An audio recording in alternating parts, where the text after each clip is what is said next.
Bonjour, je vais lire des vieux documents sur l'euro, l'économie.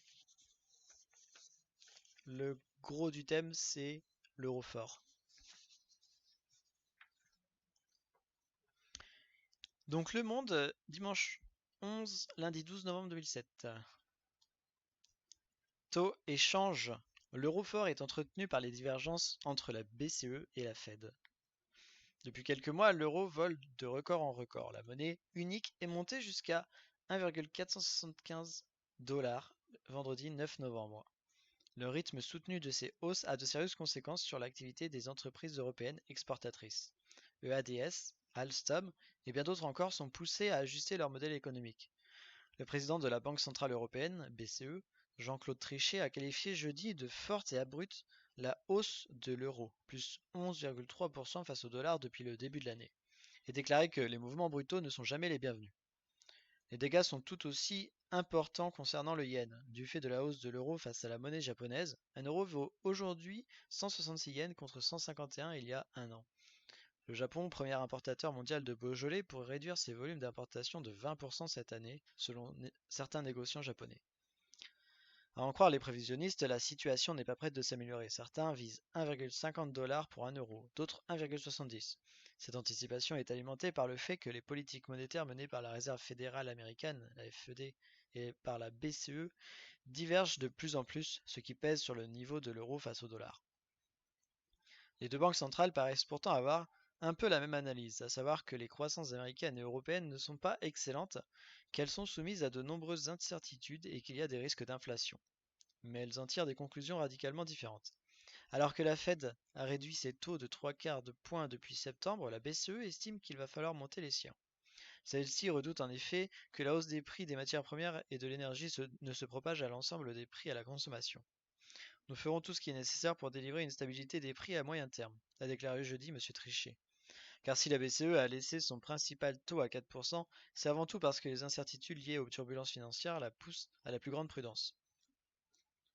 Même malaise. Nous n'avons qu'une seule aiguille à notre boussole. Cette aiguille, c'est l'inflation et elle signale des risques, a déclaré M. Trichet. La progression des prix à la consommation, passée de 2,1% en septembre à 2,6% en octobre, devrait rester élevée, avant de progressivement se modérer l'année prochaine, selon la BCE. Bon nombre d'économistes jugent toutefois que la hausse de l'euro joue indirectement le rôle d'un resserrement monétaire en limitant notamment l'inflation importée. La BCE finira par se rendre compte que sa crainte n'est pas fondée. Comme d'habitude, la BCE va attendre d'avoir confirmation du scénario de risque avant d'agir et d'éventuellement baisser ses taux. La demande est trop affaiblie pour laisser passer le processus de hausse des prix de l'énergie et des matières premières dans l'ensemble des prix à la consommation, juge Véronique Richeflor, économiste à la Société Générale. Plus de 60% des économistes interrogés par l'agence Dow Jones pensent que la BCE ne modifiera pas ses taux avant juin 2008. Côté américain, la Fed fait face au même malaise. Le président de la Banque centrale américaine, Ben Bernanke, a déclaré jeudi devant le Congrès s'attendre à croissance lente aux États-Unis jusqu'à la mi-2008 et à une remontée des risques inflationnistes. M. Bernanke craint que les incertitudes brident l'investissement des entreprises. Il prévoit aussi que les défauts de paiement dans l'immobilier vont s'accroître, que le prix du pétrole, la rareté du crédit et l'immobilier vont ralentir la consommation, que la contraction de l'immobilier résidentiel va s'intensifier et que l'inflation risque de remonter. Les prix à l'importation ont d'ailleurs bondi de 1,8% en octobre, selon les chiffres publiés vendredi après une hausse de 0,8% en septembre à cause du pétrole.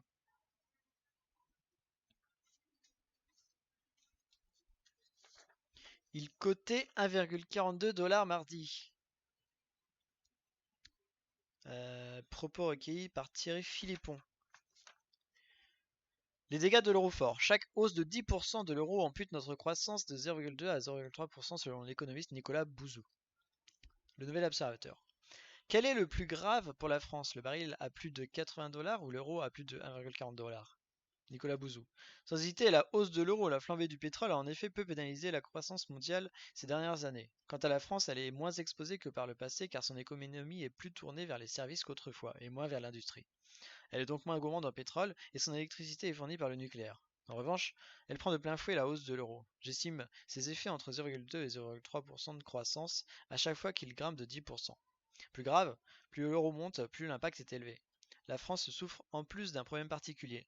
La nature de ses exportations la rend plus sensible aux variations de l'euro que d'autres pays comme l'Allemagne, qui exportent sans problème des biens d'équipement industriel vers les pays émergents.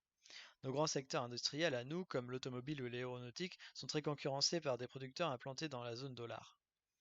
Nouvel observateur. L'euro monte également face à d'autres monnaies. Nicolas Bouzou.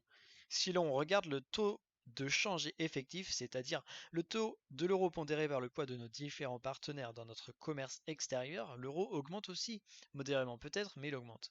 Certes, nous réalisons 60% de nos échanges avec la zone euro, cela nous protège, mais seulement dans certaines limites.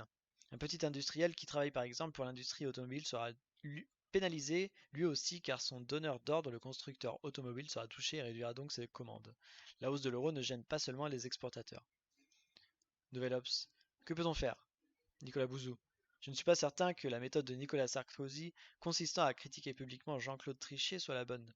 Face aux 13 pays membres de la zone euro, la BCE veut prouver qu'elle est indépendante. Plus on la critique, plus elle se rédit. Pour l'instant, les marchés pensent que les Américains vont réagir face à la crise en continuant de réduire leur taux d'intérêt, les placements à court terme en dollars étant moins rémunérés. La devise américaine va baisser et l'euro s'apprécier. La hausse de la devise européenne peut donc se poursuivre. Face au désordre monétaire, il faudrait que la Banque centrale européenne et la Réserve fédérale coordonnent leur politique de taux d'intérêt. Donc le nouvel observateur le 4 octobre 2007.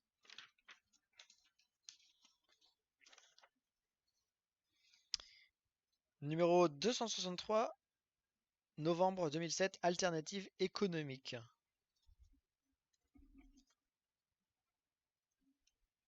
L'euro fort freine la croissance, une baisse de son taux de change est cependant improbable. L'euro vers les sommets. Le taux de change de l'euro a frôlé 1,45 $ le mois dernier. Cette vigueur de la monnaie européenne inquiète le gouvernement français qui redoute qu'un euro trop fort ne freine la croissance, car au-delà du dollar, ce sont les monnaies de nos principaux concurrents extra-européens qui voient leur taux de change baisser. Le yen japonais, le yuan chinois, le won coréen. Nous risquons cependant de devoir apprendre à vivre avec cette contrainte, à en juger par l'absence de consensus sur le sujet entre les ministres des Finances du G7 lors de leur réunion des 20 et 21 octobre dernier. Ceux-ci se sont en effet contentés d'appeler la Chine à réévaluer plus rapidement le taux de change de sa monnaie, une Chine absente de la réunion et sur laquelle les moyens de pression demeurent limités. Pour le reste, il faudra attendre. Le secrétaire au Trésor américain Henry Paulson a eu beau affirmer qu'il était en faveur d'un dollar fort, les États-Unis ne souhaitent pas une montée du dollar qui aggraverait leur déficit de compétitivité à l'égard de leurs concurrents asiatiques, creusant à nouveau un déficit commercial en légère diminution. D'autant que le ralentissement de la croissance pèse sur les prix et que les prix des importations en provenance des pays émergents demeurent bas, ce qui limite les risques d'inflation importée. La politique monétaire de la Fed, la banque centrale américaine, qui a baissé ses taux pour aider les banques à faire face à la crise financière, et les craintes que suscite celle-ci contribuent en outre à peser sur le cours du dollar dans un contexte où la Banque centrale européenne, pour sa part, ne souhaite pas réduire ses taux d'intérêt au nom d'une menace inflationniste, et pourtant plus qu'incertaine. Enfin, on ne voit pas les marchés jouer la hausse du dollar, alors même que les analystes du Fonds monétaire international, le FMI, considèrent encore comme surévalué. L'euro bientôt la devise internationale? Comme dans le même temps, la Chine se refuse obstinément à réévaluer sa monnaie de plus de quelques pourcents par an à l'égard du dollar et que le Japon ne souhaite pas relever ses taux d'intérêt alors que le pays sort à peine de la déflation, nous sommes partis pour rester avec un euro fort à l'égard de l'ensemble des monnaies mondiales. Mais après tout, dira-t-on, quelle importance? N'a-t-on pas fait l'euro précisément pour rendre l'Europe indifférente à l'égard du reste du monde dans la conduite de sa politique économique? On répondrait oui volontiers si un certain nombre de pays européens, à commencer par l'Allemagne, n'avaient pas choisi de limiter leurs demandes intérieures afin d'accumuler des excédents commerciaux. Une politique qui pèse sur la croissance française, très dépendante de la demande issue du reste de l'Union. À terme, le poids croissant de l'euro pourrait cependant permettre à l'Europe d'être plus indifférente à l'égard non seulement de son taux de change, mais aussi de ses comptes extérieurs, à la manière des États-Unis notamment, si la devise européenne s'impose progressivement comme monnaie internationale, à condition cependant que la bascule du dollar de l'euro vers l'euro ne se fasse pas trop vite. Imaginons un instant que la Chine convertisse la moitié de ses réserves de change en euros, celui-ci aurait vite fait de se retrouver à 2 $ pour 1 euro. Notre activité vise donc... Ah non, pardon, c'était une autre page. Coupé. Encore deux gros, très gros documents, une page double. L'euro fort plombe-t-il l'économie européenne? L'appréciation de l'euro n'est pas forcément un handicap majeur pour la croissance dans l'ensemble de la zone euro, mais ses effets diffèrent selon les pays. C'est tiré du numéro 76 de l'état de l'économie alternative économique hors série 2008.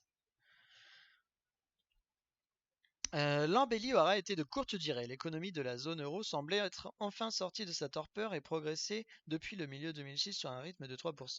Elle accuse un nouveau ralentissement depuis le troisième trimestre 2007. Selon l'OGDE, sa croissance pourrait revenir en deçà de 2% en 2008. Les causes de ce freinage de l'activité sont multiples. Resserrement des conditions de crédit, impact de la crise des subprimes sur l'activité aux États-Unis, retournement du marché de l'immobilier qui gagne en Europe, niveau record du prix du pétrole, mais l'une des causes possibles, la force de l'euro, retient particulièrement l'attention des commentateurs et se trouve au cœur du débat politique. Qu'en est-il en réalité? En première analyse, pourtant, la force de la devise européenne ne semble pas constituer un handicap majeur pour l'économie de la zone. La faiblesse de l'euro au début de la décennie n'avait guère empêché la récession de gagner la plupart des économies continentales, notamment l'Allemagne, après l'éclatement de la bulle high-tech et les attentats du 11 septembre 2001. De même, le mouvement d'appréciation de l'euro à partir de 2003 n'a pas empêché la reprise de s'installer progressivement sur le vieux continent. Considéré globalement, la zone euro est fortement auto-centrée. Les exportations se font essentiellement entre les pays de la zone euro, celles vers le reste du monde ne représentent que 16% du produit intérieur brut, PIB, de la zone. Ce qui contribue à expliquer cette relative insensibilité de l'activité aux variations du taux de change de l'euro. L'exagération. L'appréciation de l'euro vis-à-vis du dollar, plus 70% entre son point bas de 2001 et son niveau fin 2007, donne par ailleurs une image très exagérée de son impact réel sur la compétitivité prix du secteur productif. Tout d'abord parce que le point bas de 2001 ne fournit pas par définition une référence adéquate pour l'évaluation du niveau actuel.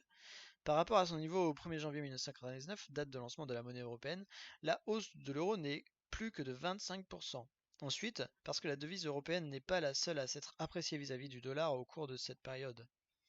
Pour apprécier ces évolutions dans leur ensemble, il faut avoir recours à ce que les spécialistes appellent le taux de change effectif de l'euro. Ils mesurent l'évolution de la parité de l'euro par rapport à un panier de monnaies composé des devises des principaux partenaires commerciaux de la zone, chacune étant affectée d'une pondération correspondant à son poids dans les échanges extérieurs de la zone. Selon les calculs de la Banque centrale européenne, la BCE, ce taux de change effectif ne se situe au dernier trimestre de 2007 que 10% au-dessus de son niveau au premier trimestre 1999. Et selon le Fonds monétaire international, le FMI, le taux de change effectif de l'euro fin 2007 n'était supérieur que de 11% au niveau moyen enregistré au cours de la période 1980-2007. Ce qui expliquerait la sérénité de nombre de dirigeants européens, à commencer par José Manuel Barroso, le président de la Commission européenne, qui voit dans la force de l'euro le signe d'une économie robuste et une marque de confiance de la part des investisseurs étrangers. De plus, les échanges extérieurs de la zone sont équilibrés, tant en ce qui concerne les marchandises que pour l'ensemble des transactions courantes, ce qui semble bien confirmer que la parité de l'euro n'est pas forcément un handicap pour l'économie de la zone. Des dividendes non négligeables. S'il pénalise le secteur exposé à la concurrence du reste du monde, l'euro fort exerce aussi des effets positifs sur l'économie dans son ensemble. En réduisant le prix des importations, notamment le prix du pétrole et des matières premières, il contribue à amortir l'impact du choc pétrolier sur les économies de la zone. Ainsi, de 2001 à 2007, l'augmentation du prix du pétrole atteint 230% lorsqu'il est mesuré en dollars, mais 115% seulement en euros. Sur l'ensemble de la période, les termes de l'échange de la zone euro, c'est-à-dire le rapport entre les prix des exportations et celui des importations, demeurent globalement équilibrés, tandis qu'une dégradation de plus de 5% est enregistrée aux États-Unis. Par ce biais, l'impact modérateur de l'euro fort sur la hausse des prix a facilité le maintien d'une politique monétaire accommodante. Ainsi, le relèvement du taux d'intérêt directeur de la BCE à partir de décembre 2005 a été suffisamment progressif pour ne pas menacer la reprise, laissant le taux d'intérêt réel à court terme évoluer en zone négative jusqu'au troisième trimestre 2007. La force de la devise européenne offre enfin un stimulant puissant au déploiement international des entreprises de la zone. En abaissant le coût des cibles potentielles, elle facilite en effet l'acquisition d'actifs étrangers et d'une division plus poussée des processus productifs qui renforcent la capacité concurrentielle des entreprises européennes au niveau global. À plus long terme, elle encourage le recentrage des capacités productives sur les activités à plus forte valeur ajoutée et à fort contenu technologique, condition d'un renforcement du potentiel de croissance. Insensibilité allemande. L'analyse globale de la zone ne saurait cependant masquer les disparités profondes qui la traversent et les effets asymétriques de l'appréciation de la devise européenne sur les économies nationales qui la composent. L'insensibilité apparente de la zone à l'appréciation du taux de change jusqu'au milieu de 2007 est en fait pour l'essentiel une insensibilité allemande. La quasi-totalité des économies développées, à commencer par les États-Unis et le Japon, perdent structurellement du terrain face à la percée de la Chine et des autres économies émergentes sur les marchés mondiaux. L'Allemagne, elle, a réussi depuis 2000 à redresser sa part dans les exportations mondiales, passant de 8% à 9,2% en 2007 en valeur. Tendanciellement, selon les données de l'OCDE, ces exportations de biens et de services progressent en volume sur un rythme annuel du 8% depuis 2000, soit le double de l'ensemble de ses partenaires industrialisés. Calculé par rapport à la demande mondiale qui lui est adressée, voire le graphique que vous ne pouvez pas voir, sa part de marché en volume est en augmentation de plus de 10% sur la période 1999-2007. De tous les parts de tous les autres pays membres de la zone euro, au contraire, régresse et parfois de façon spectaculaire comme pour l'Italie, moins 34%, ou encore la Grèce, moins 23%. La France et la Belgique, moins 16% chacune. La spécificité allemande s'explique à son tour par un effet classique de spécialisation favorable tant en termes de positionnement sectoriel, bien d'équipement, que de présence sur les marchés les plus dynamiques. À cela s'ajoute l'effet de la politique de désinflation compétitive menée tambour battant depuis le début de la décennie.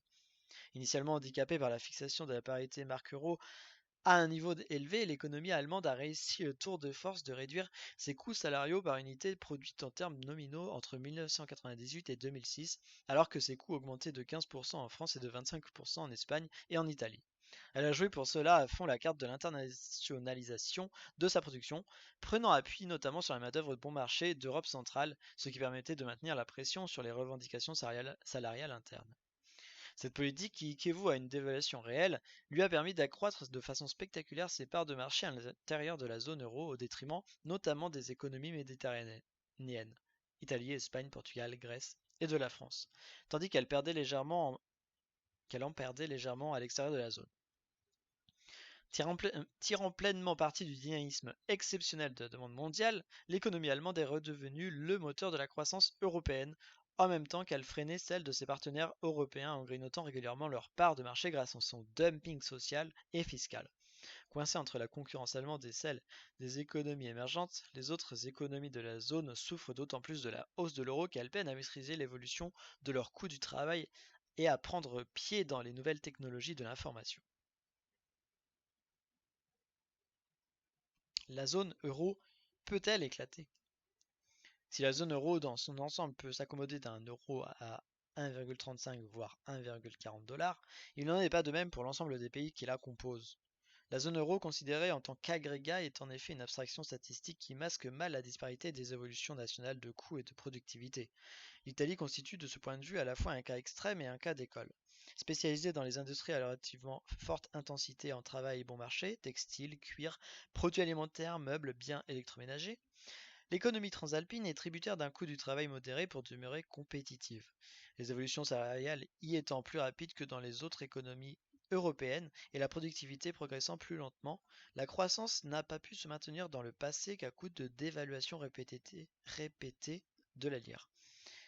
Dès lors que la monnaie unique interdit cette possibilité, la dégradation continue de la compétitivité du pays et sa spécialisation défavorable le condamne à une lente implosion économique, sauf à faire sienne la discipline salariale germanique ou à tenter de prendre en marche le train de la révolution technologique en cours. En attendant, nul ne s'étonnera que les 2 tiers des Italiens estiment négatif l'impact de l'union monétaire sur l'économie nationale, au point que selon certains observateurs, l'avenir du pays au sein de la zone euro serait compromis.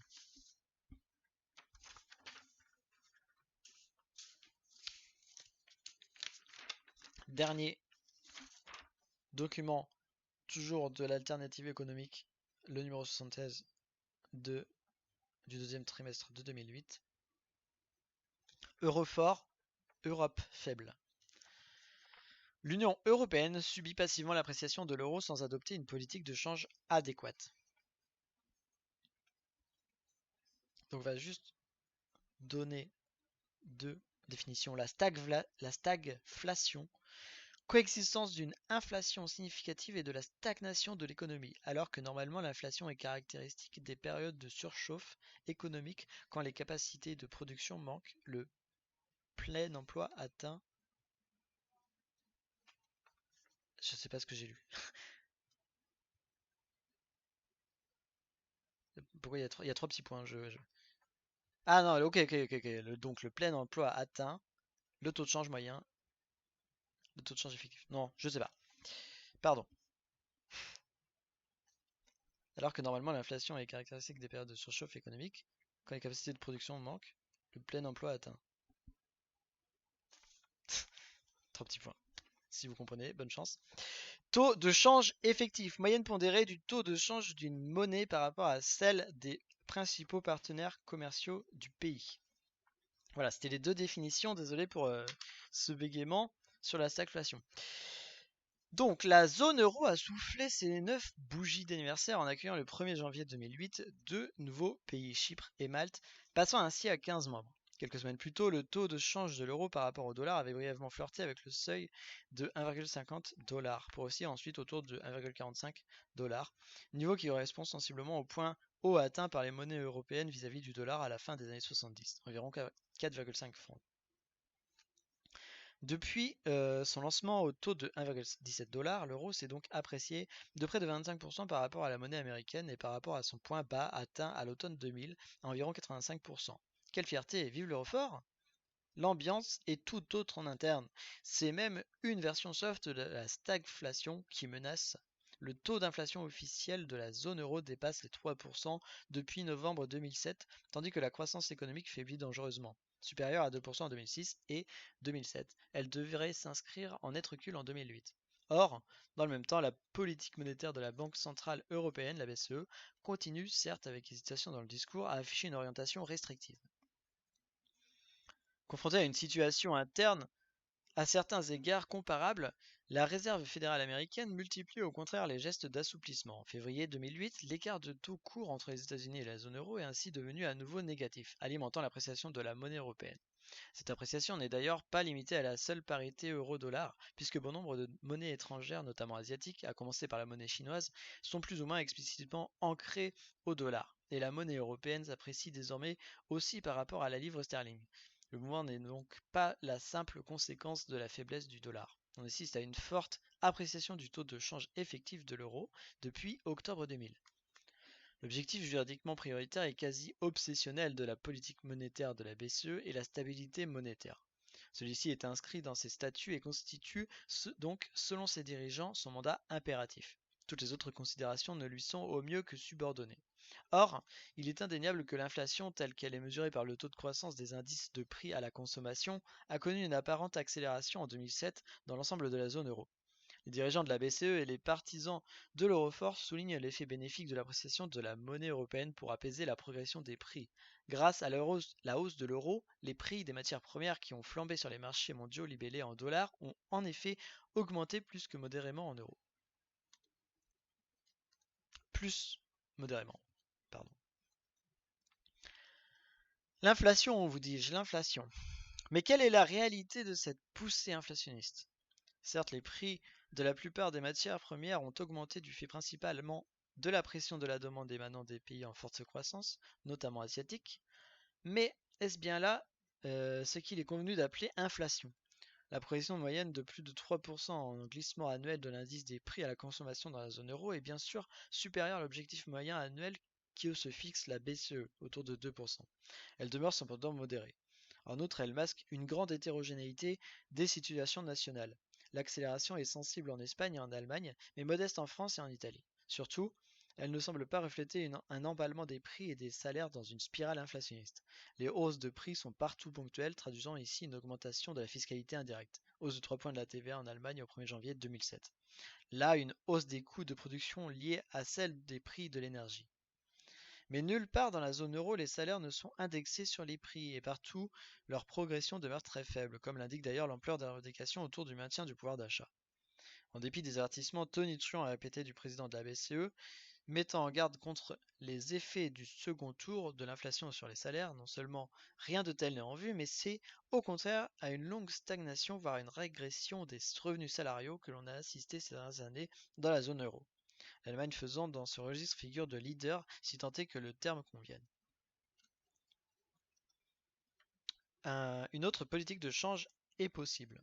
Officiellement, la BCE n'a pas de politique de change. En pratique, elle en a une. Et celle-ci est profondément asymétrique. Toute dépréciation de l'euro est vigoureusement combattue par des relèvements du taux directeur de la BCE, tandis que son appréciation est non seulement tolérée, mais même encouragée depuis l'automne 2005. Et les dirigeants de la BCE ont beau jeu de souligner qu'une telle politique est conforme à leur mandat, puisqu'elle cible en priorité la lutte contre l'inflation grâce aux effets désinflationnistes de l'euro fort. La mainmise de fait de la BCE sur la politique de change n'est pourtant pas la conséquence directe de l'application des traités, pas plus qu'elle ne résulte d'un constat d'évidence. En effet, l'interprétation des traités qui s'est imposée privilégie l'indépendance de la Banque centrale. Elle cantonne donc les responsables politiques de la zone euro au mutisme et à l'impuissance. Mais les textes eux-mêmes suggèrent qu'une autre lecture est possible pourvu qu'il existe une volonté politique au sein de l'Eurogroupe. La politique de change est en réalité juridiquement une compétence partagée entre le Conseil des ministres et la Banque centrale. Comme elle était d'ailleurs auparavant dans tous les pays membres, y compris ceux qui, comme l'Allemagne, avaient une tradition d'indépendance de la Banque centrale, et comme elle est aujourd'hui partout dans le monde, qu'il s'agisse des États-Unis, du Japon, de la Chine, etc. Les sceptiques sont néanmoins tentés de voler au secours de la position de la BCE au nom du pragmatisme. Dans le monde actuel de la finance globale, toute velléité de politique de change serait impossible. C'est pourtant le contraire que l'on observe depuis quelques années. Pratiquement tous les grands pays et même de nombreux plus petits ont une politique de change officielle ou implicite, et ils parviennent à piloter les évolutions du taux de change effectif de leur monnaie. Menées notamment par les plus grands pays, la Chine, le Japon, les États-Unis, ces politiques de change contribuent même largement au déséquilibre que l'on observe dans l'économie mondiale, et notamment au formidable déséquilibre des échanges extérieurs et des balances courantes qui perdurent entre les grandes zones, déficit abyssal des comptes extérieurs américains, excédent croissant de la Chine, du Japon, etc. Pour résorber ces déséquilibres, il conviendrait que le dollar se déprécie et que les monnaies asiatiques s'apprécient, non seulement vis-à-vis du dollar, mais aussi par rapport à l'euro. Mais les politiques de change menées dans ces pays empêchent une telle appréciation car elles privilégient un ancrage plus ou moins rigide à la monnaie américaine et une certaine sous-évaluation favorable à leur stratégie de croissance tirée par l'exportation. De sorte que, par défaut, l'ajustement s'opère sur la seule monnaie qui flotte presque librement et dont les autorités souhaitent l'appréciation, l'euro.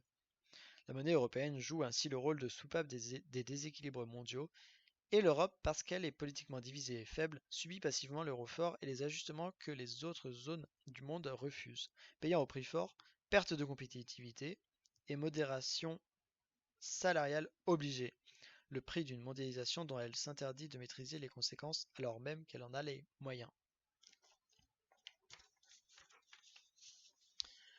La politique monétaire dans les traités européens. En matière de politique monétaire et de politique de change, les responsabilités des uns et des autres définies dans les articles 105 et 111 du traité instituant la communauté européenne, le futur traité modificatif en cours de ratification ne changera pas la substance de ces deux articles. Article 101. L'objectif principal du système européen de banque centrale SEBC est de maintenir la stabilité des prix. Sans préjudice de l'objectif de stabilité des prix, le SEBC apporte son soutien aux politiques économiques générales dans la communauté en vue de contribuer à la réalisation des objectifs de la communauté tels que définis à l'article 2. Le SEBC agit conformément au principe d'une économie de marché ouverte où la concurrence est libre en favorisant une allocation efficace des ressources et en respectant les principes fixés à l'article 4. Petit 2. Les missions fondamentales relevant du SEBC consistent à définir et mettre en œuvre la politique monétaire de la communauté, conduire des opérations de change conformément à l'article 111, détenir et gérer les réserves officielles de change des États membres, promouvoir le bon fonctionnement des systèmes de paiement. Article 111. 1. Par dérogation à l'article 300, le Conseil statuant à l'unanimité sur la recommandation de la Banque Centrale Européenne, BCE, ou de la Commission après consultation de la BCE en vue de parvenir à un consensus compatible avec l'objectif de la stabilité des prix après consultation du Parlement européen selon la procédure visée au paragraphe 3 pour les arrangements mentionnés, peut conclure des accords formels portant sur un système de taux de change pour l'écu vis-à-vis des monnaies non communautaires. Le Conseil statuant à la majorité qualifiée sur recommandation de la BCE ou de la Commission après consultation de la BCE en vue de parvenir à un consensus compatible avec l'objectif de la stabilité des prix peut adopter, modifier ou abandonner les cours centraux de l'écu dans le système des taux de change. Le président du Conseil informe le Parlement européen de l'adoption ou de la modification ou de l'abandon des cours centraux de l'écu. Petit 2. En l'absence d'un système de taux de change vis-à-vis d'une ou de plusieurs monnaies non communautaires au sens du paragraphe 1, le Conseil, statuant à la majorité qualifiée, soit sur recommandation de la Commission et après consultation de la BCE, soit sur recommandation de la BCE, peut formuler les orientations générales de la politique de change vis-à-vis de ces monnaies. Ces orientations générales n'affectent pas l'objectif principal du SEBC, à savoir le maintien de la stabilité des prix. Interprétation. L'ambiguïté juridique de ces articles est à double sens.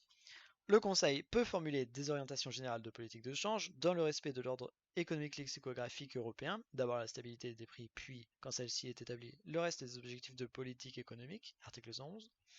Mais la BCE, soumise elle aussi à cet ordre, doit, après avoir été consultée, les mettre en œuvre, article 105. Non seulement la politique de change apparaît comme une compétence partagée, mais à travers elle, c'est l'appréciation de la stabilité effective des prix qu'il devient également.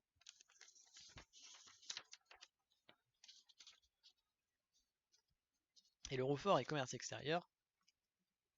La France a enregistré un déficit record de ses échanges extérieurs en 2007. Les balances commerciales espagnoles et italiennes accusent elles aussi de profonds déséquilibres. On serait tenté d'y voir la conséquence d'une perte de compétitivité prix liée au renchérissement de la monnaie européenne. Ce soupçon est d'ailleurs conforté par le discours et les actes de plusieurs grandes entreprises exportatrices produisant dans la zone euro, Airbus Industrie, Dassault Aviation, Renault notamment, qui souhaitent délocaliser hors de la zone une partie de leur production pour maintenir leurs marges, laminées par les évolutions divergentes de coûts de production en euros et de prix de vente en dollars. Ces difficultés n'ont pourtant rien à voir avec l'appréciation de la monnaie européenne, selon les partisans de l'euro fort. Certains vont jusqu'à affirmer qu'il s'agit d'un processus souhaitable qui force les entreprises européennes à monter en gamme. Regardez l'Allemagne qui a reconquis la place enviée de premier exportateur mondial qu'elle avait perdue au lendemain de son unification. Elle n'est pas gênée dans l'expansion de son commerce extérieur et a su, grâce à sa modération salariale, reconquérir sa compétitivité. Pour l'ensemble de la zone euro, il semble pourtant que l'effet négatif de l'appréciation l'emporte. Certes, la balance commerciale de la zone euro affichait en octobre 2007 un excédent de 6,1 milliards d'euros en progression sur un an de 3,7 milliards. Certes, les exportations ont continué de croître plus vite que les importations au cours des derniers mois de 2007, mais la structure des échanges révèle que les balances bilatérales de la zone euro avec les États-Unis, la Chine et le Japon se dégradent. Jusqu'à l'automne 2007, ces dégradations étaient cependant compensées par l'amélioration du solde des échanges avec le Royaume-Uni. Or, désormais, l'euro s'apprécie aussi par rapport à la livre sterling. Et voilà, c'est fini.